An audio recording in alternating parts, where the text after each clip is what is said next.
People were in awe as a total solar eclipse reached the US over Texas on Monday. Israeli Prime Minister Benjamin Netanyahu has insisted a military invasion of Rafah will happen despite warnings from the US. The European-backed Operation Aspides has so far repelled 11 Houthi attacks and escorted dozens of ships in the Red Sea.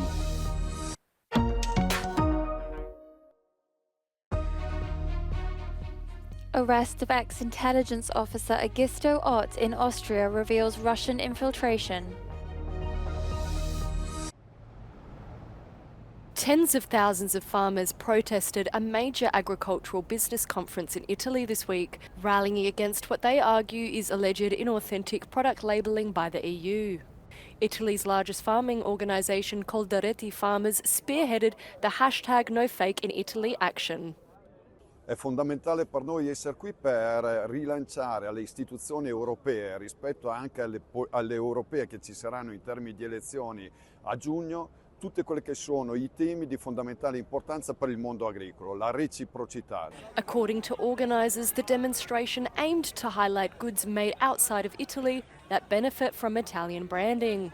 Pradini said consumers and farmers deserve respect and transparency regarding food. Italian police have arrested a Czech national at an airport in Rome, accusing him of being an active member of the Islamic State. The suspect, who is 32, arrived on a flight from the Netherlands. He was the subject of an international arrest warrant after allegedly fighting for the terror group in Syria in 2014. The man, arrested as part of a joint operation, was described as a fugitive who has used numerous aliases, birth dates and nationalities, including from Uzbekistan, Kyrgyzstan and Ukraine.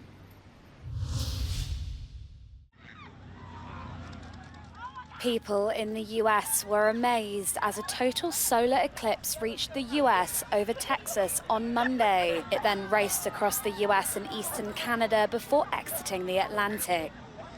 15 US states got a chance to see the full eclipse. The eclipse's path of totality stretched from Mazatlan, Mexico to Newfoundland, an area that is home to 44 million people. For us, there was something special about being kind of out here in the woods, up on a hill, watching it the way you might have watched it 10,000 or 100,000 years ago. There's a way in which the experience we just had is the exact same experience that people have been having since the dawn of human beings. During Monday's full eclipse, the moon slipped right in front of the sun, entirely blocking it. The result was a sort of twilight with only the sun's outer corona visible. Residents, enthusiasts, experts and even a NASA delegation traveled to Mazatlan, Mexico to watch the 4.5-minute spectacle. The US has warned Israel against a military invasion of Rafah, saying it would have an enormously harmful effect. Israeli Prime Minister Benjamin Netanyahu has insisted it will happen. International watchers are concerned for displaced Palestinians in the southern border city. We have made clear to Israel that we think a full-scale military invasion of Rafah would have an enormously harmful effect on those civilians, and that it would ultimately hurt Israel's security. So it's not just a question of Israel presenting a plan to us. We have made clear to them that we think that there is a better way to achieve what is a legitimate goal, which is to degrade and dismantle and defeat the Hamas battalions that still remain in Rafah. Conflicting reports have emerged on Gaza ceasefire talks in Cairo. Egyptian media is reporting significant progress, but Hamas and Israeli officials say no agreement is close. The UN Security Council referred the Palestinian Authority's application to become a full UN member to the Committee on the Admission of New Members on Monday, where it will be considered. Palestinians returned to the southern city of Khan Yunis on Monday to salvage what they could from the destruction, a day after the Israeli military announced its withdrawal. The war, according to local health authorities, has killed more than 33,000 Palestinians and displaced most of the territory's 2.3 million people. Russians in the city of Orsk held a rare protest on Monday to call for compensation after a dam collapsed and flooded the Orenburg region near the Kazakhstan border. Protests are an unusual sight in Russia amid a crackdown on dissent following Russian President Vladimir Putin's invasion of Ukraine. Hundreds gathered in front of the administrative building in Orsk, Russian state news agency TASS said. Following the protests, TASS reported that the region's governor promised compensation payments of approximately €100 per month for 6 months to people forced out of their homes. The flood-hit area is being evacuated as water levels continue to rise. The Czech Republic has announced a new plan to abandon its dependence on carbon energy. The country will invest €6 billion in 4 new nuclear reactors. The investment marks one of the biggest since the fall of the socialist system almost 35 years ago. The Czech government is now looking for the best deal and will conclude the transition in June 2024. The Czech Republic is a traditional carbon energy exporter, with the country now looking towards nuclear. Buď ta cena, která nabídnou ty soutěžící, bude taková, která umožní dlouhodobě stabilní, nízké ceny energie jak pro občany, tak pro rozvoj energetiky a průmyslu, tak určitě budoucnost je v obou dvou těchto jaderných elektrárnách navýšit tento výkon a zkombinovat to s obnovitelnými zdroji. According to an exclusive Ipsos Euronews poll, the Czech people do not consider climate change a high priority. 34% believe climate change is a priority, while 21% is against it.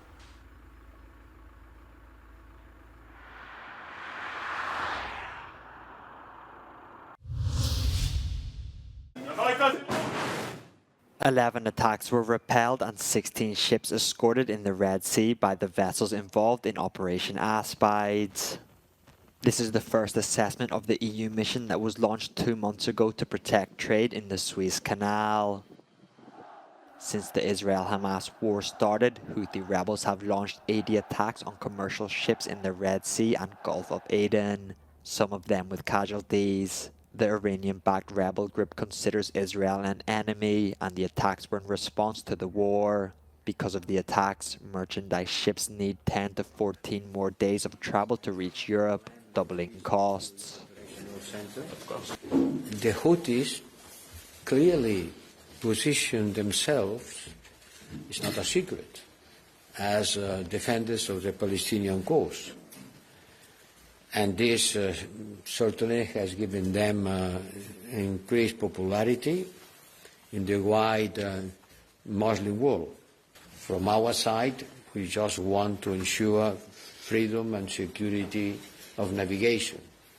And we hope that we could control the situation and this will not expand to a wider geographical zone.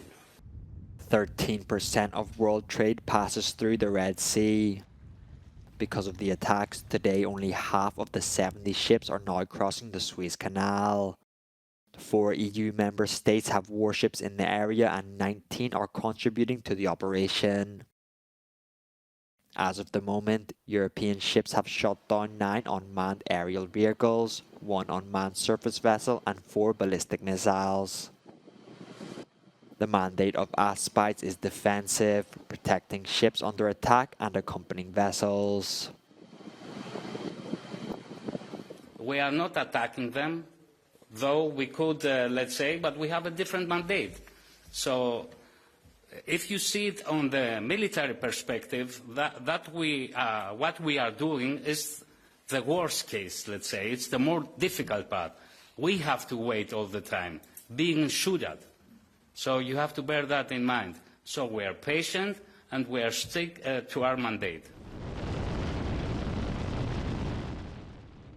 After almost 2 months, the commander said that there is now better coordination with other missions in the area, such as the mainly American Operation Prosperity Guardian.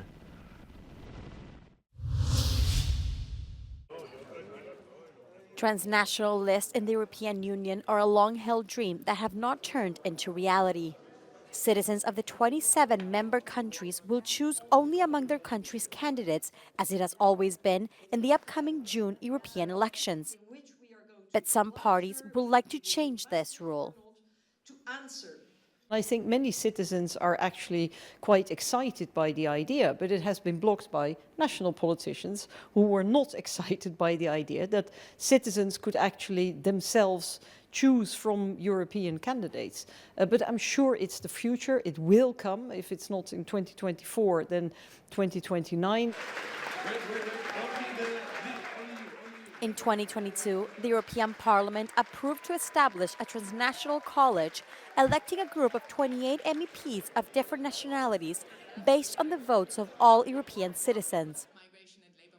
But EU governments did not accept the push.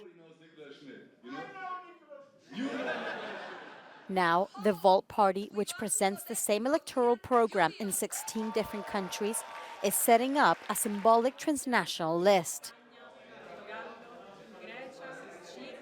This list that we're forming is not really going to be able to run. However, for us, it was very important to put it out as a symbol of the kind of Europe we want to see. And in fact, you will notice that in our list, we also foresee candidates from Albania, which is not a member state, but it's a candidate to become. Transnational lists are seen as a way to create a political debate and competition at a European level instead of 27 different ones.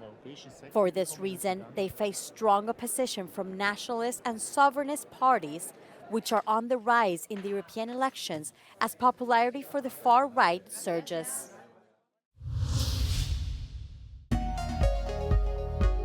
Euronews. The news.